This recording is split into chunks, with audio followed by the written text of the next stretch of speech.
Hi, my name's Todd Wilcox, and I want to be your next United States Senator. I am a father, a decorated combat veteran, a former CIA case officer, and a successful entrepreneur. And I am all of these things because I was blessed to be born in the freest nation in the world, a nation founded on the principles of liberty, free market capitalism, and built on the ideals of hard work and perseverance. These ideals have guided my entire life. I grew up in a poor neighborhood in South Tampa. My mom worked 2 jobs to make ends meet. We didn't have much, and at times I was the primary caregiver for my 2 little brothers and my younger sister. My mom enrolled us in the free lunch program at school, and I remember skipping lunch to avoid the humiliation of taking a handout. It was probably the first time I really understood what it meant to be poor, but never without hope. When I was 13, I got my first job washing dishes in the cafeteria at Tampa Electric Company. I remember scraping food into an awful smelling garbage can, thinking to myself, there's got to be a better way to help my family. So I buckled down and earned an Army ROTC scholarship to the University of Tampa. It was there that I developed an interest in America's role in the world, from global security to prosperity and freedom. I realized that the world's fate stands on the shoulders of each and every hardworking American, especially those who choose to serve our country. It was the era of Ronald Reagan, and we were locked in an ideological struggle and Cold War with the Soviet Union. President Reagan's call to serve our nation had a lasting impression on me, and I was eager to join the military after graduation.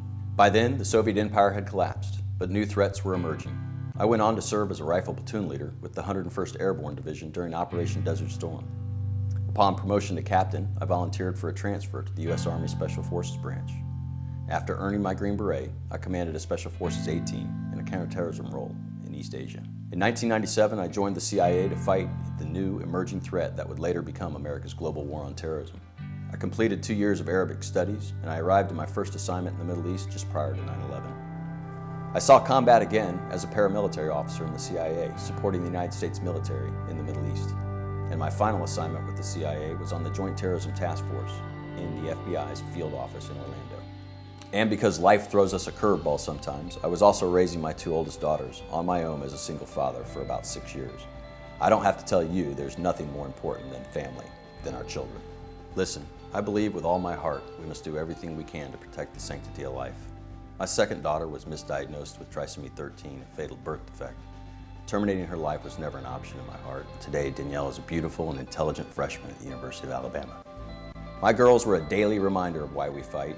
They were the reward for all the hard work and perseverance, and they were also the driving force behind moving on and exploring new ways to serve our country. I am proud of the company I've built.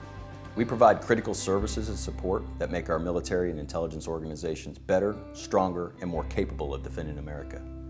I grew the business to create more than 600 jobs, and I don't just talk about hiring veterans, I've made it a priority. The majority of my employees are United States military veterans and first responders, because I know they are the most elite our country's workforce has to offer.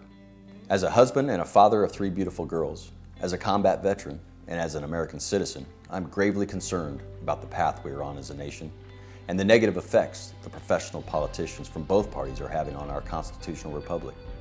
There are 3 issues that I hear over and over again from the people across our great state and that I believe are critical to restoring America's prominence: national security, economic growth, and defending our personal freedom. I'm running for the United States Senate because ours is the greatest country in the world, and I've lived my life based on the philosophy that those who can serve should. I hope you'll join me in this fight to restore America's prominence.